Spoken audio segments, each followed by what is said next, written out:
നമസ്കാരം. പുതിയൊരു വീഡിയോയിലേക്ക് എല്ലാവർക്കും സ്വാഗതം. ഞാൻ ഗീത.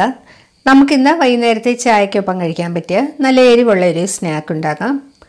ചെറുചേമ്പ് വെച്ചാണ് നമ്മളിത് ഉണ്ടാക്കുന്നത്. ഇതെങ്ങനെയാണെന്നൊന്ന് കണ്ടാലോ? ഇതിന് വേണ്ടിയിട്ട് 300 ഗ്രാം ചെറുചേമ്പ് എടുത്തിട്ടുണ്ട്. ഇനി നമുക്കിത് നന്നായിട്ട് തൊലിയൊക്കെ കളഞ്ഞിട്ടൊന്ന് കഴുകിയെടുക്കണം. ഇതുകൂടാതെ ചെറിയൊരു കഷ്ണം ഇഞ്ചിയും വെളുത്തുള്ളിയും പച്ചമുളകും കറിവേപ്പിലയും എടുത്തിട്ടുണ്ട്. പിന്നെ മഞ്ഞൾപ്പൊടി, മുളക് പൊടി, മല്ലിപ്പൊടി, കുരുമുളക് പൊടി, മസാലപ്പൊടി, ഉപ്പ്, മുളക് ചതച്ചത് ഇത്രയും വേണം. പിന്നെ ഇച്ചിരി വെളിച്ചെണ്ണയും വെള്ളവും വേണേ. പിന്നെ റവ, അരിപ്പൊടി ഇത്രയും എടുത്തിട്ടുണ്ട്. നമുക്ക് കഴുകി വൃത്തിയാക്കിയ ചേമ്പ് ഒരു കുക്കറിലേക്ക് ഇട്ടിട്ട് 3/4 ടീസ്പൂൺ ഉപ്പും 1 ഗ്ലാസ് വെള്ളവും ഒഴിച്ചിട്ട് ഒന്ന് വേവിച്ചെടുക്കാം. ഹൈ ഫ്ലെയിമിൽ 1 വിസിലും മീഡിയം ഫ്ലെയിമിൽ 2 വിസിലും വന്നു കഴിഞ്ഞപ്പോഴേക്കും ഞാൻ സ്റ്റൗ ഓഫ് ചെയ്തിട്ടുണ്ടായിരുന്നു. ഇനി ഇതൊന്ന് തുറന്ന് നോക്കാം. ചേമ്പെല്ലാം നന്നായി വെന്തിട്ടുണ്ട്. ഇനി ഇത് വെള്ളത്തിൽ നിന്ന് മാറ്റാം. ഈ ചേമ്പ് നന്നായിട്ട് വെന്തില്ലെങ്കിൽ ചൊറിയും കേട്ടോ. ഈ ചേമ്പെല്ലാം 2-3 കഷ്ണങ്ങളാക്കി നമുക്കൊന്ന് മുറിച്ചെടുക്കാം. ഇതുപോലെ നമുക്കിനി വലിയ ചേമ്പ് കൊണ്ട് ഇതുപോലെ ചെയ്തെടുക്കാവുന്നതാണ്. ഇതിനി ഒരു ബൗളിലേക്ക് ഇടാം. ഇഞ്ചിയും വെളുത്തുള്ളിയും പച്ചമുളകും നന്നായിട്ടൊന്ന് ചതച്ച് വെച്ചിട്ടുണ്ടായിരുന്നു. അത് ഇതിലേക്കിടാം. 1/2 ടീസ്പൂൺ മഞ്ഞൾപ്പൊടി ചേർക്കാം. 3/4 ടീസ്പൂൺ വീതം മല്ലിപ്പൊടിയും മുളക് പൊടിയും ഇടാം. 1/2 ടീസ്പൂൺ വീതം മസാലപ്പൊടിയും കുരുമുളക് പൊടിയും മുളക് ചതച്ചതും ചേർക്കാം. അല്പം ഉപ്പിൻ്റെ കുറവുണ്ട്, അതും കൂടി ഇടാം. കറിവേപ്പില ഒന്ന് പിച്ചിക്കീറിയിടാം. ഇനി നമുക്ക് 1.5 ടേബിൾ സ്പൂൺ അരിപ്പൊടി ചേർക്കാം. 1 ടേബിൾ സ്പൂൺ വെളിച്ചെണ്ണയും കൂടെ ചേർത്തിട്ട് ഇതൊന്ന് മിക്സ് ചെയ്തെടുക്കാം. ഇനി നമുക്ക് കൈകൊണ്ട് ഇളക്കിയെടുക്കാം. ഈ മസാലയെല്ലാം ചേമ്പിൽ നന്നായിട്ടൊന്ന് പൊതിഞ്ഞ് കിട്ടാൻ വേണ്ടിയിട്ട് നമുക്ക് അല്പം വെള്ളത്തിൻ്റെ ആവശ്യമുണ്ട്. 2-2.5 ടേബിൾ സ്പൂൺ വെള്ളം മതിയാവും. കുറേശ്ശെ ഒഴിച്ചിട്ട് ഇത് നന്നായിട്ടൊന്ന് ഇളക്കിയെടുക്കണേ. ചേമ്പെല്ലാം മസാല പുരട്ടി വെച്ചിട്ടുണ്ട്.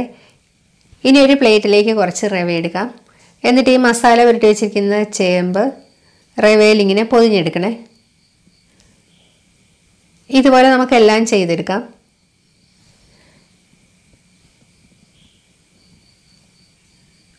ഇനി ഒരു പാത്രം അടുപ്പത്ത് വെച്ച് ചൂടാകുമ്പോൾ അതിനകത്തേക്ക് 2 ടേബിൾ സ്പൂൺ വെളിച്ചെണ്ണ ഒഴിക്കാം. എന്നിട്ട് ഇതിലേക്ക് ഇത് ഓരോന്നോരോന്നായിട്ട് പിറക്കി വെക്കാം.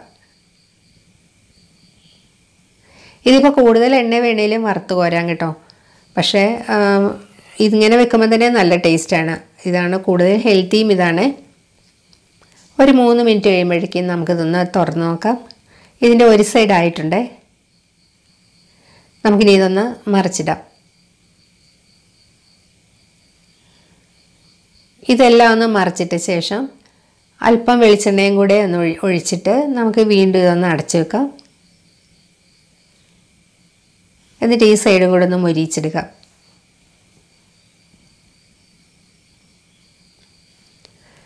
ഇപ്പോൾ ഒരു 3 മിനിറ്റ് കൂടെ കഴിഞ്ഞിട്ടുണ്ട്. ഇപ്പോൾ നമ്മുടെ ചേമ്പിൻ്റെ സ്നാക്കൊക്കെ റെഡി ആയിട്ടുണ്ട്. ഇത് നല്ല ടേസ്റ്റാണ് കഴിക്കാൻ. ഇനി ഒരു ഇച്ചിരിയോടൊക്കെ ഒന്ന് മൊരിഞ്ഞ് കിട്ടണമെന്നുണ്ടെങ്കിൽ ഇച്ചിരി വെളിച്ചെണ്ണയും കൂടെ ഒഴിച്ചിട്ട് കുറച്ച് സമയം കൂടെ വെച്ചാൽ മതിയാകും. ഞാൻ സ്റ്റവ് ഓഫ് ചെയ്യുവാണ്. ഇതിനി ഈ പാത്രത്തിൽ തന്നെ അല്പനേരം വെക്കുകയാണെന്നുണ്ടെങ്കിൽ ആ ചൂടിൽ തന്നെ കുറച്ച് നേരം കൂടെ ഒന്ന് മൊരിഞ്ഞ് കിട്ടും. ഇത് തണുത്തിട്ട് നമുക്ക് പാത്രത്തിൽ നിന്ന് മാറ്റാം. ഇതിപ്പം തണുത്തിട്ടുണ്ട്, നമുക്കിതിൽ നിന്ന് മാറ്റാം. ഇപ്പോൾ ഇനി ഈ ചേമ്പ് ചിരണ്ടുമ്പം കൈ ചൊറിയും എന്നുള്ളവർക്കാണെങ്കിൽ നല്ല ചൂടുവെള്ളത്തിൽ കൈ കഴുകി ഉപ്പൊക്കെ ഇട്ട് തിരുമ്മി കഴിയ ശേഷം വെളിച്ചെണ്ണ പുരട്ടിയാൽ മതിയാവുമേ. ഇപ്പം ഈ ചേമ്പിൻ്റെ പുറമൊക്കെ ക്രിസ്പിയും അകം നല്ല സോഫ്റ്റുമാണ് കേട്ടോ. അപ്പോൾ ഇനി ചെറുചേമ്പ് കിട്ടുമ്പോൾ എല്ലാവരും ഇതൊന്ന് തയ്യാറാക്കി നോക്കണം കേട്ടോ.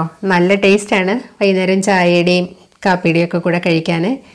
എൻ്റെ വീഡിയോ എല്ലാവർക്കും ഇഷ്ടമായെന്ന് വിചാരിക്കുന്നു. മറ്റൊരു വീഡിയോയുമായി വീണ്ടും കാണാം.